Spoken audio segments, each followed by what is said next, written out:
Hello and welcome to UFC Connected. I'm Megan O'Leary, and here's what's coming up on today's show.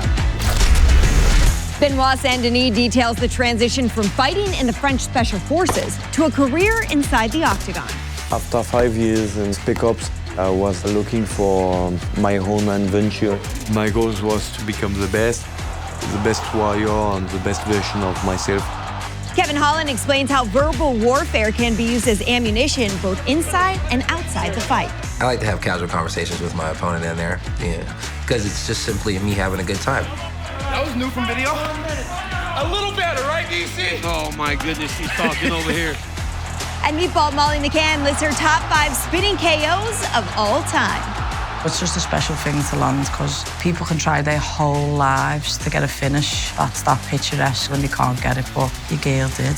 This is one of those moments where you pinch yourself. Benoit Saint-Denis discovered mixed martial arts while enlisted in the French Special Forces. His military experience perfectly primed the Frenchman for combat as he transitioned from fighting on the front lines to fighting in 4-ounce gloves. As an unstoppable finishing force, Saint-Denis blasted through the regional scene before setting his sights on the UFC's lightweight division, and he's on his way to one day bringing UFC gold to France. The God of War tells us more about his journey in Fighter Focus.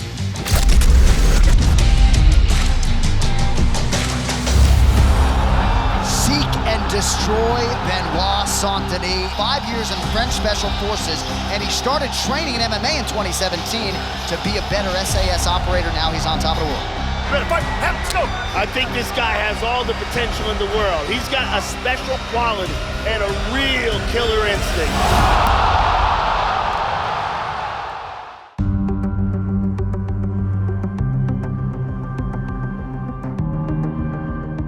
I had a very happy childhood when I was young. I have 4 little brothers. We had everything we needed. We were a group of brothers looking out for each other. I took my role as a firstborn child very seriously. I wanted to be a knight, because the knight is the one who is protecting the weak against the strong. My father was in the French Foreign Legion. I worked on mission outside of the country, so we moved a lot. I looked at his career and I knew it was partly the way I wanted to take. I became a French Special Air Service member, French Special Forces.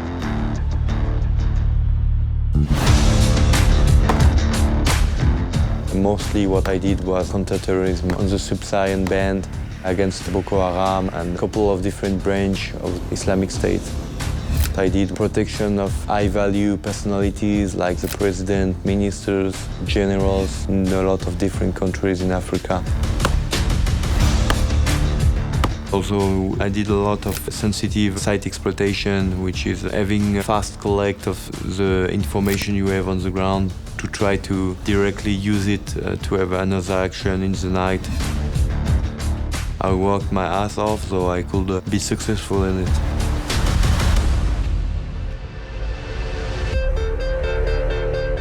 After 5 years in Spec Ops, I was looking for my own adventure. In the army, you are always under orders, and I wanted to be my own boss. Ok, là on va commencer. On se met par dos. Protège tibia, gants. I already trained at BJJ since 2017. 2018, I did a lot of kickboxing. I was feeling that if I didn't try MMA career, I was gonna regret it. 1 minute, I say switch, you switch, okay? I think everything that you do in the military makes you better at fighting. You get up early, you learn about your diet, you learn about being able to sleep when it's important. The military pounds that into you. Voilà, tu le fais tourner, hop, et t'attaques, voilà, magnifique. Some people just like to fight. Some people will just show up to do violence. But then there's somebody that's going to show up 12, 13 times a week, kickboxing in the morning, wrestling in the afternoon, strength and conditioning. There's so much to do in MMA, and he's approaching it like a professional. So that is a very strong characteristic, an attribute that the military teaches you that you then carry into fighting. There's similarities. You have a training camp for a fight, you have a preparation for a mission. As a special force operator, you will have a good plan to get yourself ready for a mission or day for a fight. Ah, quel point avancé. Oui, joli, magnifique. I'm always looking for excellence. My goal was to become the best warrior and the best version of myself.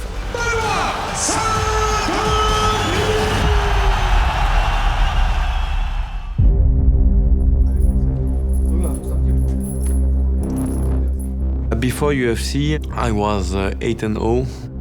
I took my first UFC fight on short notice in a weight class above to be sure I could sign in the organization.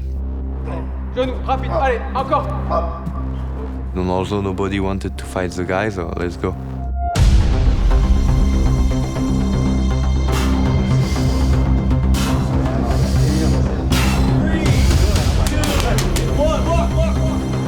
Benoit Saint-Denis is undefeated. In our fighter meeting, he mentioned he wants to be active, which could result in short notice fights at welterweight. He thinks his belt pursuit in the UFC will eventually be down at 155 pounds. And tonight, he's fighting one of the more credentialed welterweights that is not in the top 15 right now in Dos Santos. This guy has no fear, but he has a tall task in front of him for a UFC debut. Dos Santos eats a big shot there, returns fire with a 1-2. Oh!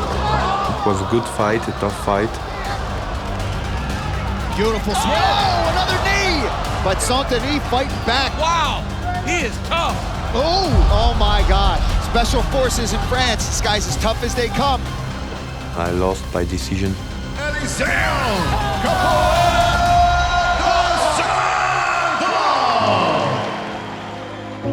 It's my only loss.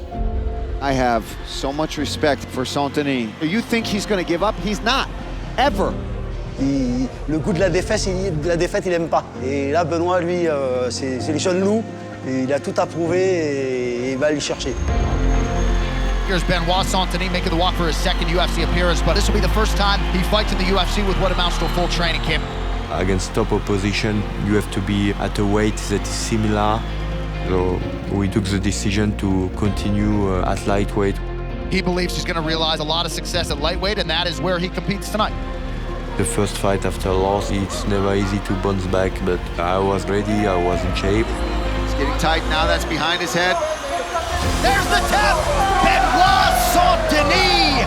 You know, he had that debut, things did not go his way. He showed his heart and his toughness, but we all knew, and he knew more than anybody, what he is capable of with a full training camp. Benoit Saint-Denis wins it by submission. The fight after was in Paris. What was your feeling about this? Bonsoir and bienvenue à Paris, France. You have yourself a fight night. After changes in regulations and to support a groundswell in talent, the UFC embarks on its long-awaited maiden voyage to Paris. I had to be there. It was the first UFC in France. Your name to be written in the French MMA history book. I had to do it. What a moment for Benoit Saint-Denis, former Special Forces, makes history by becoming the first Frenchman to walk on French soil for the UFC. Proudly representing France in here tonight. It's incredible to hear the pop from this crowd, especially representing the country the way that he has. This place is deafening. Oh! Whoa! Saint-Denis is swinging. It crumples him. 10 seconds left. Big shot. Another left and another. He's hurt. He's wobbling. He's down. This is it. He breaks the storm in the second round. He gets the finish. It was such a fun moment to be in. It is a war cry from the god of war. Benoit Saint-Denis gets it done. Benoit, the god of war, Saint-Denis, ladies and gentlemen.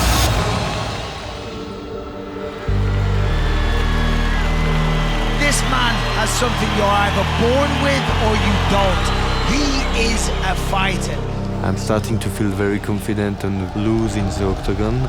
You know, he served in the Special Forces, and things that this guy might have seen are just incredible, but this man fights tooth and nail every second he is in there. I'm getting better and better, and I feel like I'm starting to be a prime fighter. It's game over. The God of War does it again in Paris. People are starting to take me very seriously. I think we're looking at a future star in the lightweight division. This guy's representing France, former special forces, tough as they come, skilled. He's a fantastic fighter. How do you not love watching him fight? I want to prove that I'm a top contender. Oh, head kick! Rivola's in real trouble, that's it! Wow! Benoit Saint-Denis! LOZ! I'm hungry. Let's go.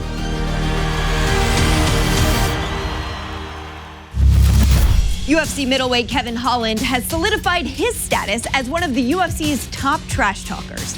A perfect combination of skill and wit have been key weapons of the known big mouth, both inside and outside of the Octagon. Kevin Holland gives us an insight into his verbal warfare in this edition of Locked In.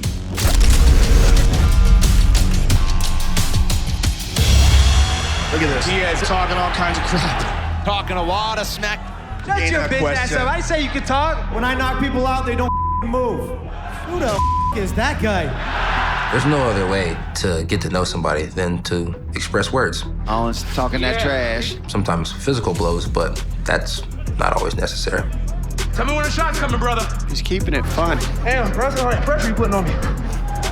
He's talking. He's talking in his ear. Sometimes you can just talk them to death. Come on, Darren, that was cheating, bro. That's a better Buckley. Something to get used to, right? Big Mouth is the unofficial nickname, talking a lot of smack in the Octagon. I like to have casual conversations with my opponent in there, because it's just simply me having a good time. That was new from video. A little better, right, DC? Oh my goodness, he's talking over here. I'll talk to you whether I like you or not. If I don't like you, I'll probably talk to you a little more. Oh, you want to do the grapple, huh? Brunson Jr., huh? So maybe if I don't like him, I do talk more. And if I like him, I'll talk a little less. Either way, we're talking. This is why we love Kevin Holland. He's a fun character. I think he's talking to Israel Adesanya, who's in the building. Yeah, you're right, I am crazy, bro, and I'm coming for you. You better believe me. What usually prompts me to start talking to an opponent is fight starting to take too long. You don't touch, right? There's the talking. They throw a big shot, and I dodge it, and it whistles past my face, and I say, holy moly, that was hard. So once I realize they're trying to knock me out, I don't know, I just think it's a way out. I start talking and being like, man, this guy's super mean. And then just weird stuff starts coming out of my mouth. That was nice, Doc. Boy, I had a dream about this. What did Kevin just say to him? I was telling Jacare about a dream, and then all of a sudden I gave him a nightmare. Oh, you heard him! Huge right hand! Shut down! He has a ton of skill to back up all the confidence that he has. So yeah, it really does help. You just gotta know the right things to say. When I'm talking to my opponents, if they feel like it's trash talk, usually they get very, very angry. And when I was younger, I did a lot of trash talking. But now that I'm older, I don't do trash talking. I just simply talk. And when I talk to them this time, they tend to respond. Sometimes they laugh, and then I knock them out. This is it! That's it! Wow! So it's usually a good moment. Wow! One punch, down goes Buckley. Unless you're Derek Brunson and you're blonde and you don't respond. Come on! Brunson, a more business approach. That's kind of frustrating, because then we're just there for 25 minutes with no conversation. And who wants to do that? I could imagine it would suck taking a loss after a fighter's talking trash. I mean, I took a couple fights after a guy said some things back after I said some things. And I didn't win. And it did suck, but it wasn't that bad. It was just, yeah, it was bad. We all love the talking and it's fun, but that's okay if you win. I think my fans love it when I talk. Come on! I think my fans also hate it when I talk and lose. They say I could have been more concentrated. So remember, you have to win if you're going to talk. Oh! Oh, big elbow. That'll That's do it! All that trash talking, if he can keep pulling it off, it's gonna make this man huge. If you're a talker, talk. If you're not a talker, don't talk. I know his mama got tickets, so shut the f up about, hey, don't talk about my mom for one. Don't you ever talk about my mom. Everybody doesn't have to do it. Everybody doesn't have to be that person in the workforce, you know. You could be the humble, quiet guy, and that could work in your benefit too. Promise you, hasn't faced someone like me. Shut up. This is all what you know. But when you get the microphone, you do have to know the right things to say. Anderson Silva, you absolutely suck. Yeah, Conor McGregor, you're taking everything I work for. You do have to know the right person to call out. And you do have to know how to plug in the people that you need to plug in. It's just all about being a good entertainer and being a good business person when it comes to being a mixed martial artist. You have to be a walking, talking billboard, and you can't sound like a complete dumbass. I definitely think that I have branded myself as the fighter that I am with all the talking that I've done inside, outside the cage, and I think it's worked wonders for myself personally, and a lot of people tend to do it now, and it's pretty funny.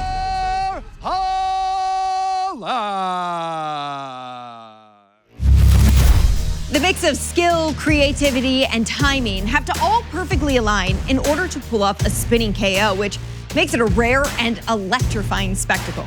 British fan favorite Molly McCann instantly inserted herself onto highlight reels for years to come with a spectacular knockout in front of her home fans. After notching one of her own, we asked Meatball to take 5 and list her top 5 spinning KOs in UFC history.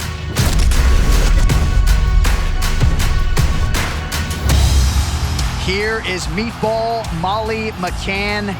The O2 in London, 18,000 people.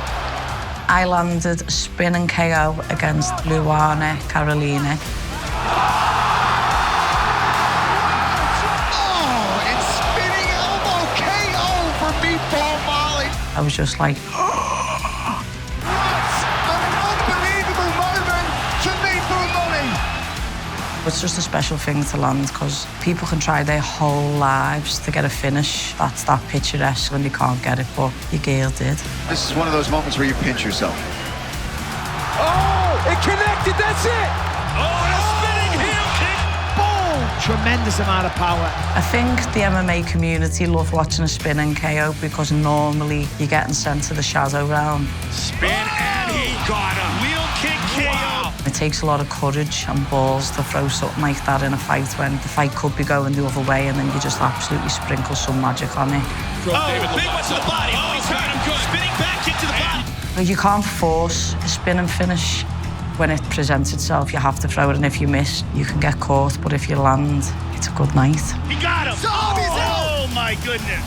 What's happening, people? It's Meatball Molly, and these are my top 5 spin and finishes in the UFC. Coming in at number 5 is Paul Felder against Danny Castillo. The reason I chose this is because I really love Paul Felder. I loved his fighting style. I think you just seen Castillo. He was just like a little bull coming forward. Felder slipped the shot, covered, spun. Oh! Spinning back fist. It is all over. Wow. I remember sitting up watching it live, and it was just one of them moments. Just like that. Out cold. As he stepped in, Castillo threw a kick, kind of knocked him off balance. And I think Felder just knew the way that his body was positioning itself just to keep spinning and keep the momentum going. I mean, that was the perfect time to land that shot, and he turned the lights out on Danny Castillo. Paul Felder. I mean, that was just absolutely perfect. At number 4, we've got Steven Peterson and Martin Bravo. The reason this one was so good is it was a little bit like Apollo Creed and Rocky, where they both throw the punch at the same time. So far, both of them look really good. Oh, a big spinning back fist. Steven Ocho Peterson. Do you believe it? Bravo led with an elbow. Peterson slipped on the outside and landed a back fist. Oh, my word. He was out. A highlight reel for the ages. Depending on what range you're in, sometimes you can catch with the forearm, sometimes you'll catch it with the whole complete back of the fist, and sometimes it's the side of the fist. But he literally just clipped it right, just on the chin. Back fist right on the chin. Boom! That's it. Good night. Next up at number 3 is Weili versus Joanna Jędrzejczyk. Weili versus Joanna, the queen against the queen. I think we all knew it was going to be Joanna's last fight. As sweet as the spinning back fist was, it was bittersweet. It was heartbreaking for everyone to watch. Spinning back fist, floors Jędrzejczyk, and that'll do it. Sean Weili putting a capstone on the rematch. Weili kept throwing side kicks to maintain distance, keep Joanna off. And as Joanna was coming in, she just kept stepping right through and just was a gangster with it. Oh, no follow-up by Weili. None required. Joanna was literally like starfished on the floor. It was a great knockout, but it was such a sad knockout. Zhang Weili keeps the judges out of this one. So much love in this sport for Joanna Jędrzejczyk.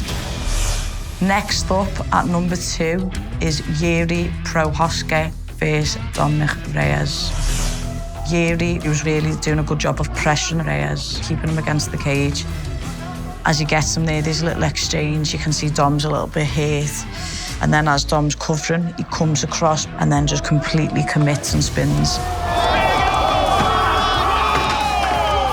Jiří Procházka! When Dom got hit, you could just tell it was lights out, straight clean on the floor. Unfortunate night for him. Spinning elbow, puts him face first into the octagon. You could see that's something he's drilled a million times over. Boom, boom, spin and finish. Jiří Procházka's for real, ladies and gentlemen. My all-time pick, my number 1 for spin and finish is Joachim Buckley versus Impe Kasanganay. The amazing thing about this finish is when Buckley throws a left head kick, something 99.9% of people would never, ever do, would use that momentum to switch and then throw a spinning back kick to the face. Oh my God! One of the most spectacular knockouts we have ever seen. Normally, you would sometimes catch the kick or block and cover and fire back. Impe, he chose to outside sweep it, and as he does, it brings Buckley out of stance, a little bit off balance, and Buckley kicks him clean, boom, heel to nose, and he hit the floor, and he was out. That might be one of the craziest knockouts I've ever seen in my life. That is real-life ninja stuff. This fight, it won 2020 Knockout of the Year. Oh my God, you gotta be kidding me. No one knew Buckley's name before he stepped in that cage that night, but everyone knew his name the moment he stepped out. I'm Meatball Molly McCann, and those were my top 5 spin and finishers in the UFC. Thanks for taking 5. Well, that's all for this episode, but we will see you next time right here on UFC Connected. Thanks for watching.